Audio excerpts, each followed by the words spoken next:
ఈరోజు మనం చర్చించుకోబోయే జీవన సమస్య గొంతు నొప్పి. అసలు ఈ గొంతు నొప్పి రావడానికి కారణాలు ఏమిటో వివరిస్తారా అండి? గొంతుని సప్తపది అన్నారు. అంటే 7 రకాల మార్గాలను కలిగి ఉంటుంది. అంటే నోరు, మన నోటి నుంచి ఆహారం తీసుకుంటుంటాం. ఇది గొంతు ద్వారానే మనకు లోపలికి వెళ్ళాలి. అలాగే ముక్కు నుంచి వచ్చే ద్వారాలు 2 కలుస్తాయి. అలాగే చెవుల నుంచి వచ్చే ద్వారాలు 2 కలుస్తాయి. ఊపిరితిత్తుల్లోకి వెళ్ళే ద్వారము, లోపలి పొట్టలోకి వెళ్ళే ద్వారం, ఇలా 7 రకాల ద్వారాలు ఒకే చోట గొంతు భాగంలో ఉంటుంది. దీనిలో దేనికి సమస్య వచ్చినా గొంతులో వెంటనే మనకు తేడా తెలుస్తుంటుంది.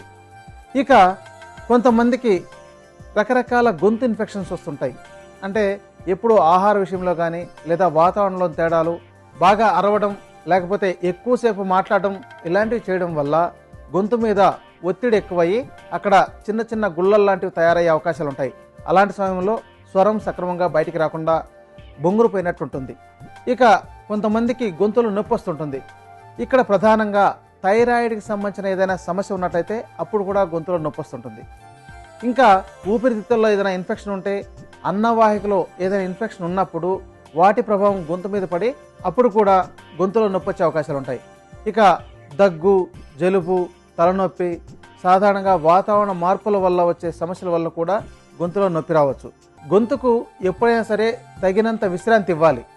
అలా ఇవ్వకుండా ఎప్పుడూ ఏదో ఒకటి నములుతూ ఉండడం, అంటే పాన్ పరాగ్ లాంటిది, లేదా తాంబూలాలు నములుతూ ఉండడం, సిగరెట్లు కాలుస్తూ ఉండడం, లేదా ఈ బబుల్ గమ్ లాంటివి ఎక్కువసేపు నములుతూ ఉండడం, రాత్రి పడుకున్నప్పుడు కూడా పాన్ లాంటివి నోట్లో పెట్టుకుని అలాగే పడుకునే వాళ్ళు ఉంటారు. ఇలా చేయడం వల్ల గొంతుకు సరైన విశ్రాంతి దొరక్క ఒక్కొక్కసారి ఆ పదార్థాలు, అంటే వాటిలోని మలినాలన్నీ అక్కడ పేరుకుపోయి అది ఎర్రగా పుండులాగా తయారయ్యే అవకాశం ఉంటుంది. ఒక్కోసారి వాపు వచ్చే అవకాశం కూడా ఉంటుంది. అందుకని గొంతుకు ఎప్పుడైనా విశ్రాంతి ఇవ్వాలంటే మనం కొంత సమయం మాట్లాడడం కూడా తగ్గించాలి. థైరాయిడ్ లాంటిది వచ్చినట్లయితే వెంటనే తగిన చికిత్స తీసుకున్నట్లయితే దాని ప్రభావం గొంతు మీద పడకుండా ఉంటుంది. సుబ్రహ్మణ్యం గారు, ఈ గొంతు నొప్పి నివారణకు ఉపయోగపడే ఆయుర్వేద ఔషధం ఏ విధంగా తయారు చేసుకోవాలో, దీనికి కావలసిన మూలికలు ఏమిటో వివరిస్తారండి? ఇప్పుడు చెప్పబోయే ఔషధం మీరు నిత్యం తీసుకుంటున్నా సరే ఎలాంటి సమస్య రాకుండా కాపాడగలుగుతుంది. అలాగే మీ గొంతు స్వరం కూడా చాలా బాగుంటుంది. అయితే కొంతమందికి చాలా తీవ్రమైన వ్యాధులు వచ్చింటాయి. అలాంటి పరిస్థితుల్లో కేవలం ఈ ఔషధంతో కాలక్షేపం చేసుకొని నాకు తగ్గలేదు అని చెప్పని బాధపడుతూ ఉండొద్దు. ఎందుకంటే సింగర్ నాడ్యూల్స్ సమస్య కానీ, డిప్తీరియా లాంటి సమస్యలు ఉన్నప్పుడు, టాన్సిలైటిస్ లాంటివి వచ్చినప్పుడు తప్పనిసరిగా వైద్యుల పర్యవేక్షణలోనే చికిత్స తీసుకోండి. ఇక మనకు అందుబాటులో ఉండే మంచి మూలికల్లో, ఔషధ మూలికల్లో బాగా అద్భుతమైనది తులసి. ఈ తులసిని 100 గ్రాముల మోతాదులో పచ్చి ఆకులను తీసుకొని ఉపయోగించుకోవాలి. ఈ పచ్చి ఆకులు దొరకలేనప్పుడు ఎండిన ఆకుల చూర్ణాన్ని ఉపయోగించుకోవచ్చు. ఇప్పుడు ఔషధం తయారు చేయడానికి తగినంత మోతాదులో తులసి చూర్ణాన్ని వేస్తున్నాం, గమనించండి. తరువాత కావాల్సిన మంచి ఔషధం లవంగాలు. లవంగాలను ఎప్పుడైనా సరే ఇలా తీసుకున్నప్పుడు వీటికున్న బొడిపెలను తీసివేసేయాలి. ఇది ముందుగా చేయాల్సిన పని. దాని తర్వాత కొద్దిగా నెయ్యి వేసి దూరగా వేయించుకోవాలి. తర్వాత చూర్ణం చేసుకోవాలి. దీనిని 20 గ్రాముల మోతాదులో తీసుకొని ఇలా చేసుకోవాలి.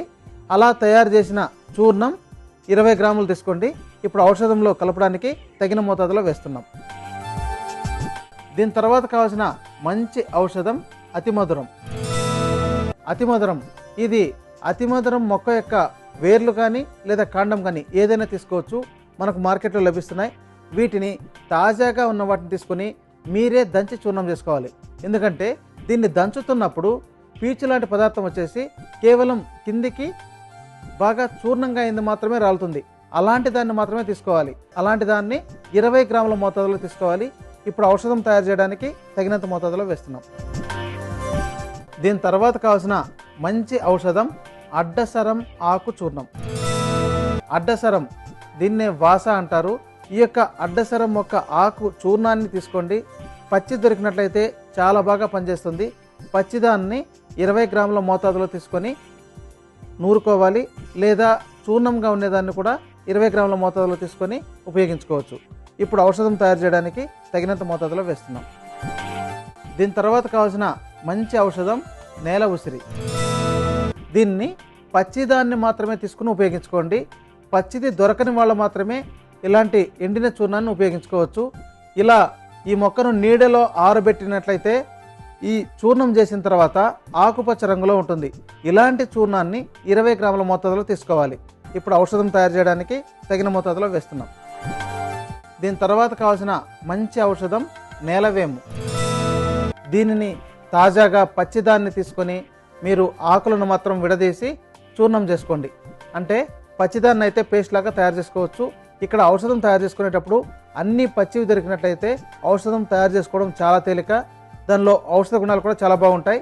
ఇవి లభించిన పక్షంలో మాత్రమే ఇలా ఎండిన దాన్ని ఉపయోగించుకోండి. ఇప్పుడు ఔషధం తయారు చేయడానికి తగిన మోతాదులో వేస్తున్నాం, గమనించండి. ఇక్కడ మీకు చెప్పడం కోసం మాత్రమే ఎండిన చూర్ణాలను ఉపయోగించాం.